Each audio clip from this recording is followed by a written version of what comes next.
You're listening to Packers Talk Network. PackersTalk.com.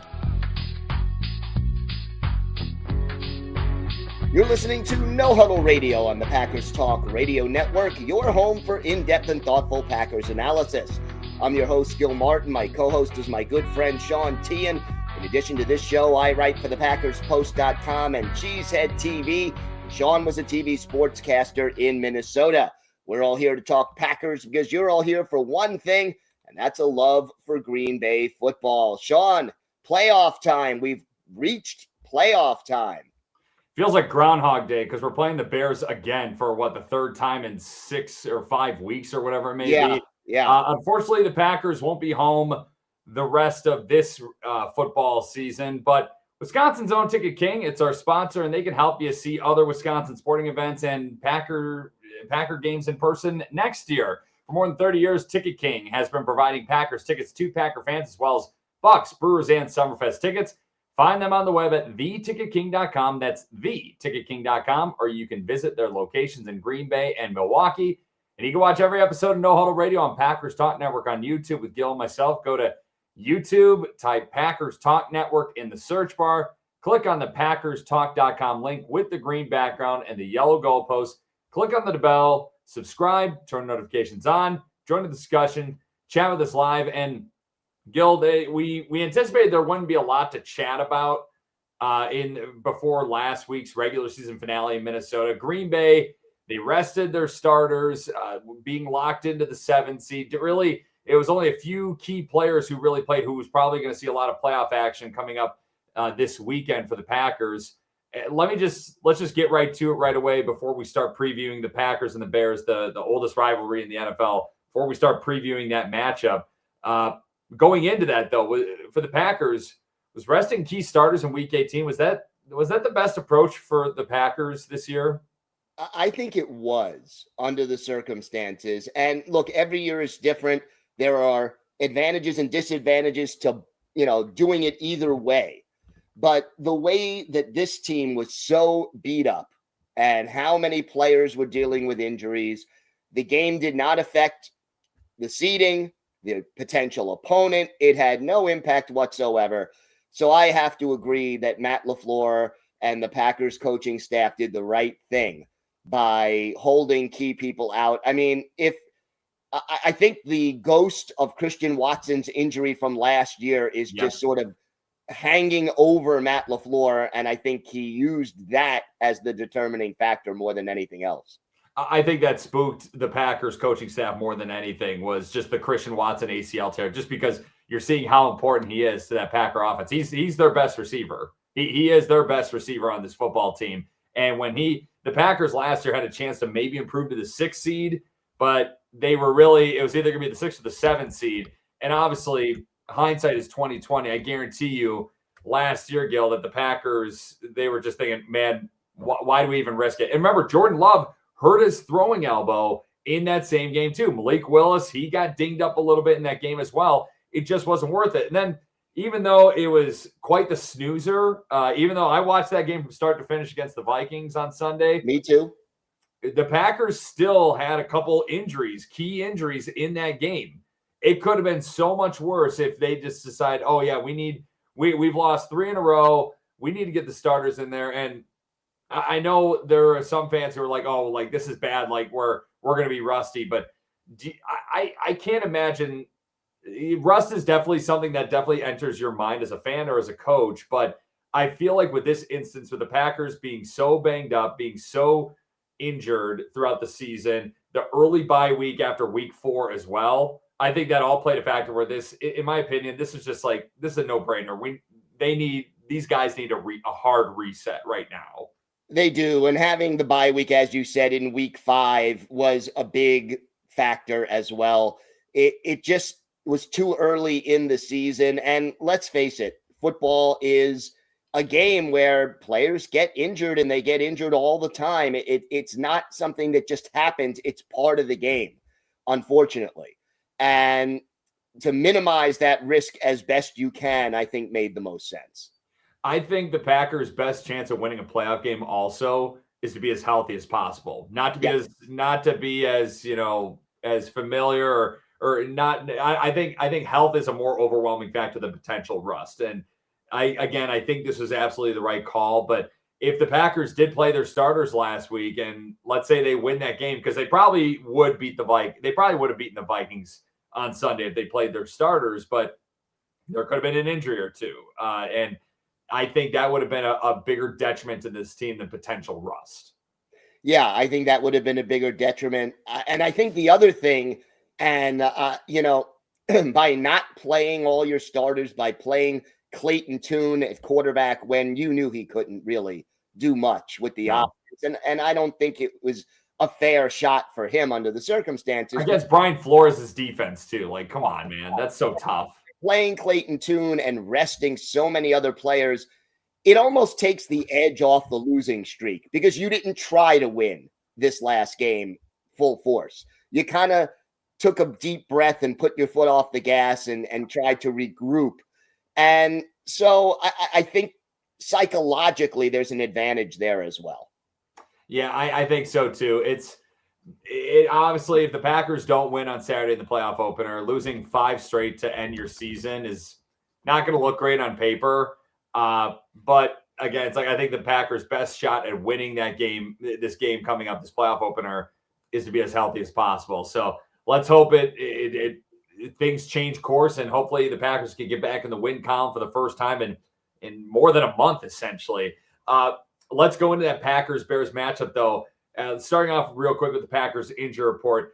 They did come out with the players who are questionable to play on Saturday, just because we are 2 games before game day. So that did come out, luckily, right before we recorded today, Gil. Defensive lineman Warren Brinson dealing with a foot issue. Safety Javon Bullard, who left that Minnesota game with a knee injury. Linebacker Nick Niemann, designated return from the IR from the pectoral injury he suffered earlier this year.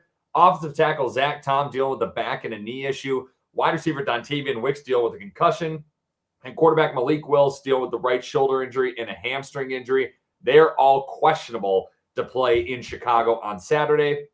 Unfortunately, special teamer, team favorite, player favorite, Bo Melton, he's done for the season. He suffered a season-ending injury in that loss at Minnesota on Sunday, and he is essentially he's probably going to get replaced by Nick Niemann on the 53-man roster more than likely. Bears offense and the Packers defense. Let's start there real quick, Gil. Chicago offensively this year, quite the turnaround under first-year head coach and former Detroit Lions offensive coordinator Ben Johnson. They're 6th in total offense this year. Green Bay 12th in total defense. Chicago 9th in scoring, 10th in passing, 3rd in rushing. Green Bay defensively, I believe they are 11th. I didn't write it out correctly, Gil. 11th in scoring, 11th against the pass, and 18th against the run. Gil, the matchup between the Bears offense and the Packers defense, a Packers defense that has played overall pretty well against this Bears offense in 2 games this year. What's a matchup that we got to key on between these 2 units? I think with the Bears, you've got to start with stopping the running game. That has to be priority 1. They've got 2 really good backs, one of whom, DeAndre Swift, went over 1,000 yards. They complement each other well. They keep each other fresh because neither one of them is getting 30 carries a game. And I don't have to tell Packer diehards how much stopping the run has been an issue for this team in recent games. So if the Bears are coming up on 2nd and 2, 2nd and 3, they're going to hold on to the ball, tire out the Packers defense, and you'll see in the 4th quarter, they'll just run right over them and keep away, keep Jordan Love off the field. You've got to stop the run first and foremost. The Bears are actually one of the few NFL teams that still runs to set up the pass. Yeah, and Ben Johnson, when he was in Detroit too, the running game was so important there, and it was super effective. They're one of the best offenses in the league for a reason, because they love to run the football, and they run the football effectively too. And for Green Bay, obviously Devontae Wyatt, losing him for the season back on Thanksgiving was massive. Micah Parsons from the pass rush and I think from the run defense as well was also massive too. This is a Packers defense that they don't have a Vince Wilfork. They don't have a big boy in the middle who it's like, oh, we got to run away from that guy. That guy's going to clog up lanes. They don't have that. It's got to be by committee. They got to be so disciplined in their lanes, in their gaps, everything on defense, because it's going to take all 11 hats flying to the football and filling the right gaps and staying to and doing their job and doing their responsibilities down in and down out against the Chicago rushing attack. No question about it. It's got to be a group effort. And, they are going to need somebody in the middle of that defensive line, whether it's Colby Wooden, whether it's Nazir Stackhouse. Somebody has got to hold their ground and not let the defense get blown off the line of scrimmage.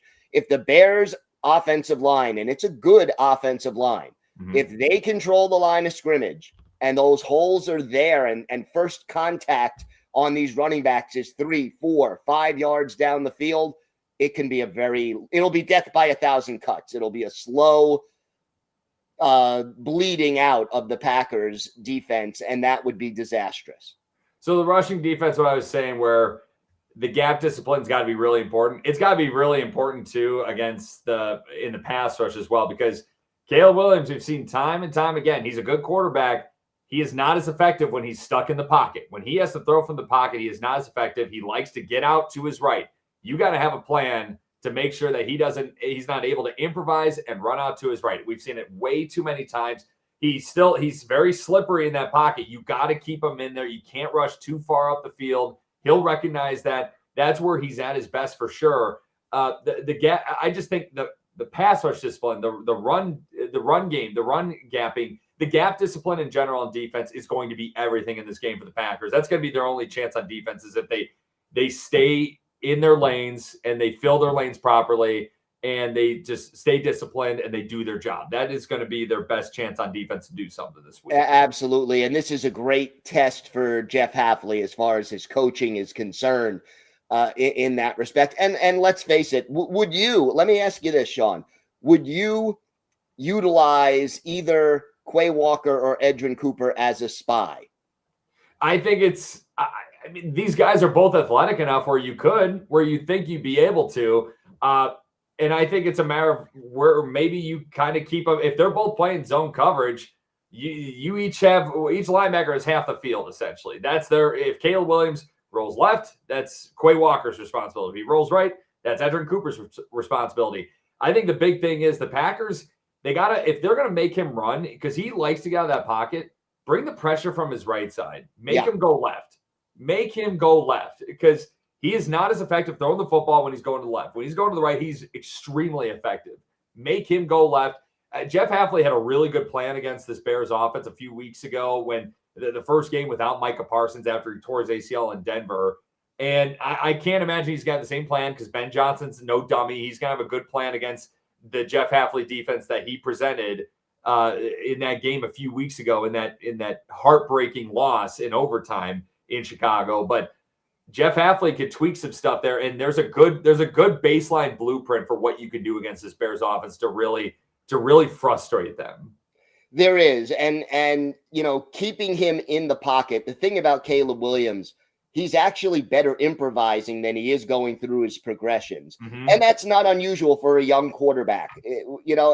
I'll quote Bull Durham: "Don't think, meat." Right? I mean, just throw the ball. Right? So Caleb Williams doesn't have the accuracy of a lot of veteran quarterbacks yet. It could still come. He's only in his second year, but you've got to make him think out there and not react. Caleb Williams was 58.1% for completion percentage this year. Still 27 touchdowns, 7 interceptions, 90.1 passer rating. He's only in his second year, very talented player. And the 2 games against the Packers this year, at Lambeau, Williams was 19 of 35 throwing the ball. And then the second game at Soldier Field, he was 19 of 34. The Packers, and they allow a lot of completions. Their defense is essentially they don't let anything happen over the top, and they let you just dig and dunk down the field. And Caleb Williams was still sub 60% or whatever against the Packers in 2 games this year throwing the football. There's something there. You want to obviously, usually when you're going into these games against a good quarterback, the whole thing is you want to get a quarterback off their spot. Jared Goff is a perfect example of that. It's like you want to get him off the spot. Caleb Williams, you want to keep him on the spot. Yeah, that's the biggest thing. And I know it's like, obviously, you're looking for the sacks. You're looking to make the big play on the D line, but then sometimes you get a little too greedy. You get a little too far upfield, and that's where Caleb burns you. You got to be super disciplined. And I know it sounds conservative, but you really got to keep this Bears offense in front of you more than anything. Just let them try to dink and dunk. Let them. Now, with regard to that, and I agree with you, you want them to dink and dunk, then you have to rally to the ball and tackle. Would you go more with Trayvon Diggs over Carrington Valentine, in part because Diggs is a better tackler than Carrington Valentine, so those 3-yard passes don't become 13 or 15-yard gains? Yeah, I think at this point, let it rip with Trayvon Diggs, man. I know it's been a struggle for him the last couple of years in Dallas, and he got a little bit of time in that regular season finale, and there were some good things that he did show. He showed an ability to tackle, which I can't really say Carrington Valentine that's his strength. Maybe you bring Carrington Valentine, you rotate him in on passing downs, but yeah, you give Trayvon Diggs. I think you give the Trayvon Diggs the key at outside corner, because that's what the Packers really need. And he's a guy who has sticky hands too. He's got 20 interceptions in 6 years. Maybe something happens. They haven't really forced a lot of turnovers this year, but that means that the university needs to balance itself out, and something's got to give eventually, right, Gil? Hopefully, because you're running out of time, right? I mean, oh yeah, absolutely. It's now or never for the Packers on the defensive side of the ball to generate some turnovers. But let's switch it up. Let's talk about the Packers offense against the Bears defense. The Packers offense, their rankings dropped quite a bit after that dismal regular season finale with pretty much the practice squad and the second team offense out there. 15th in total offense this year. Chicago 29th in total defense. Green Bay offensively 16th in scoring, 17th in passing, 15th in running. Chicago defensively, they generate a ton of turnovers. Nobody intercepts the ball more than the Bears defense this season, but they're 23rd in scoring. They're 22nd against the pass. They're 27th against the run. And Gil, this was that last matchup especially. Packers did not punt. They were so good driving the ball down the field until they got inside the 10 on offense. Inside the Bears 10, they were 0-for in the red zone for touchdowns. What's the matchup that we got to look forward to between the Packers offense and the Bears defense? The Packers offense that was so close to possibly dropping 30-plus points on this Bears defense a few weeks ago. I think you got to start with don't turn the ball over. I mean, that's got to be – I'll say these two things, and I think they're related based on the previous two games. Don't turn the ball over, and when you get into the red zone, get points. It's got to be. Got to be. You can't leave points on the table. Yeah, for sure. And with that, where it's like Josh Jacobs he had that massive fumble in that game deep in the red zone. The Packers were knocking on the door, and I believe that was on 1st and goal too, and they were inside the 5, and then the ball got ripped out, and they were ready to score.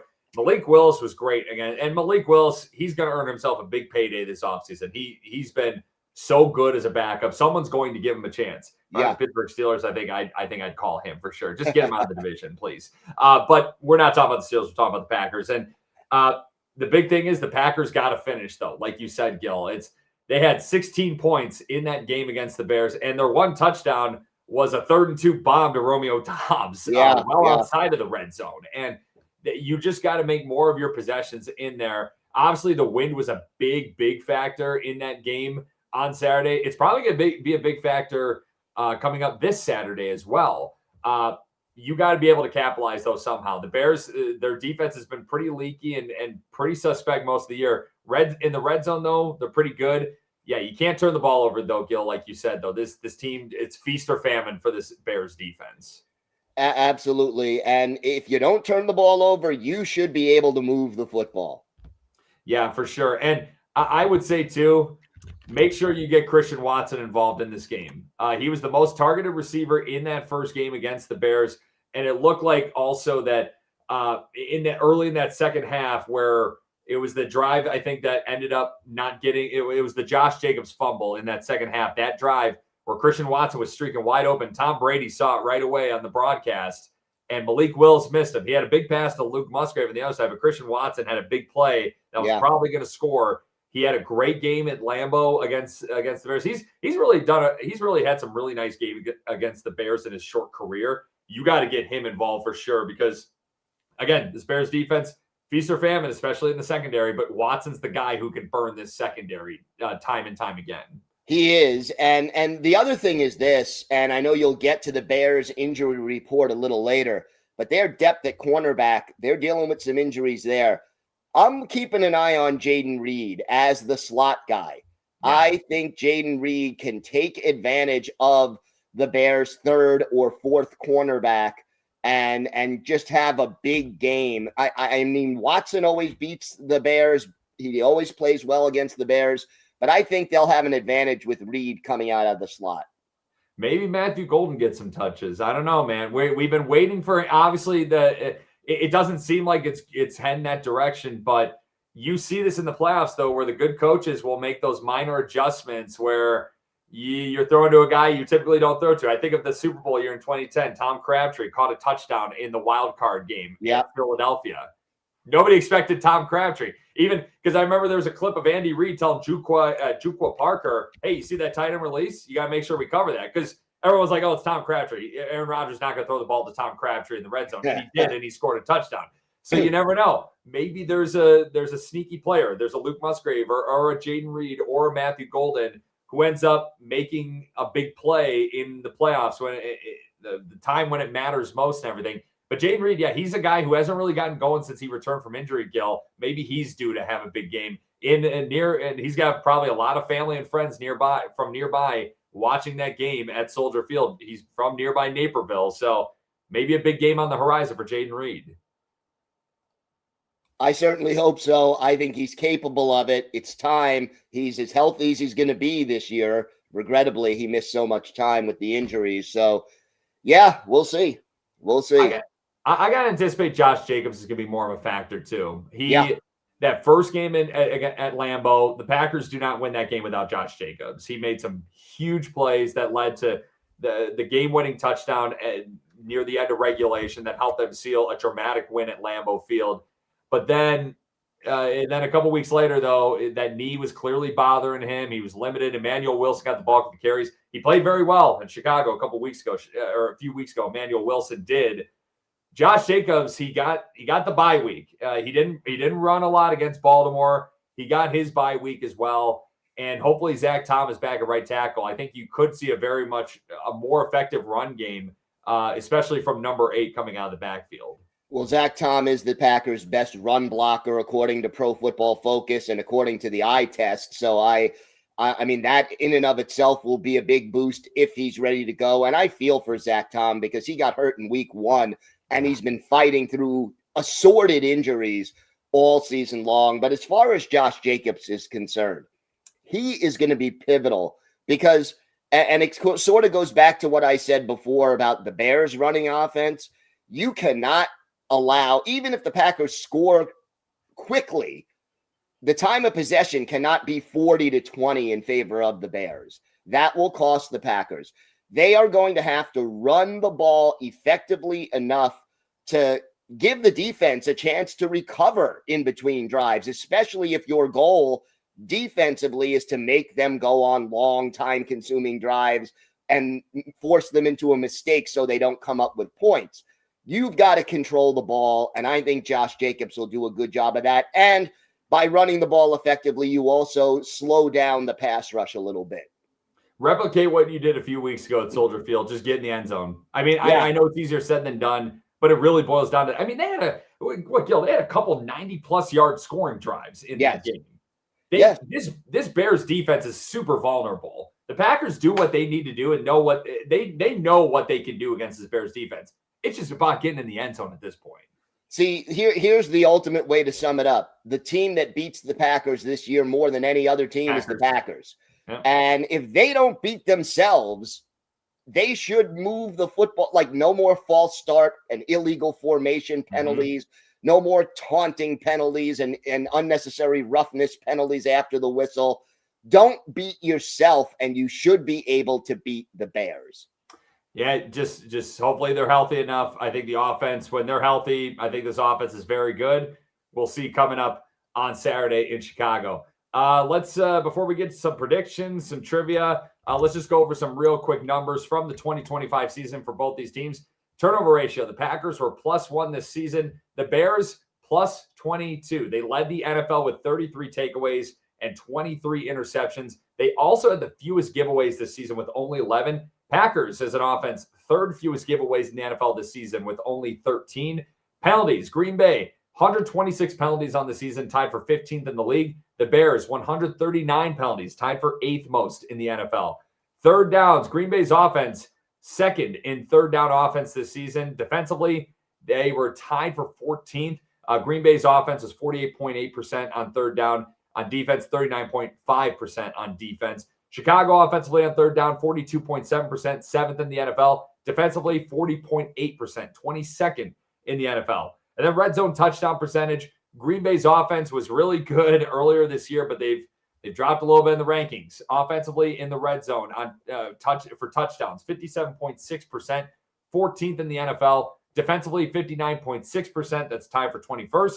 Chicago offensively in the red zone for touchdowns, 58.1%, 12th in the league. Defensively, 56.1%. That's 15th in the NFL. The Bears injury report is out for Saturday's game. Questionable to play includes cornerback Kyler Gordon and offensive tackle Braxton Jones. Both players are designated to return from the IR. You got to imagine that they will both be playing on Saturday. And then ruled out all with concussions already for Saturday's game includes safety C.J. Gardner-Johnson, linebacker Amen Ongbongbemiga, and defensive end Joe Tryon-Shoyinka, all dealing with concussions. And then placed on the IR since the last game against the Packers for the Bears includes linebacker Noah Sewell and defensive lineman Shamar Turner. Why does Green Bay win on Saturday? Green Bay wins on Saturday if they don't turn the ball over too much and if they are consistent in the red zone. If they finish in the red zone with touchdowns, and if this team looks more fresh than rusty, they will win this game. Why do they lose? They lose if they turn the ball over too much, and they lose if they can't stop the Bears from running the football. And that includes Caleb Williams doing damage with his legs as well. But if there's another Derrick Henry-like performance by the Bears running backs, this game will be over. Yeah, it's all going to come down to the rushing defense. If the Packers run defense looks leaky like they did against Baltimore, it's going to be a rough end of the season coming up. And if they can't keep Caleb Williams contained, it's going to be a rough day for the defense too. Gil, what's your prediction for Saturday? I think the Packers are the better team. I think that they outplayed the Bears in the first game. They outplayed the Bears for 57 plus minutes in the second game. If you replayed that game 100 times, that second game, starting with 3 minutes left, the Packers win 99 of them, but they didn't win the one that counted. I think they will find a way to rise to the occasion. I'm going Packers 24, Bears 21. And I'm going the flip. I think it's going to be really close, and it's going to come down to who has the ball last, I feel like, in this game. I think this game's going to be tied at 27, and the Bears are going to get the ball last. And Cairo Santos, who just seems to never, ever miss unless a kick gets blocked for the Bears against the Packers, I think he's going to kick a game winner at the end. I think the Bears are going to end the season for the Packers 30-27. I think it's going to be a valiant fight by the Packers, an undermanned defense, an undermanned team overall in general. I think that's going to earn Matt LaFleur definitely another year, just the fight that this team is going to show. But it's going to be interesting, Gil.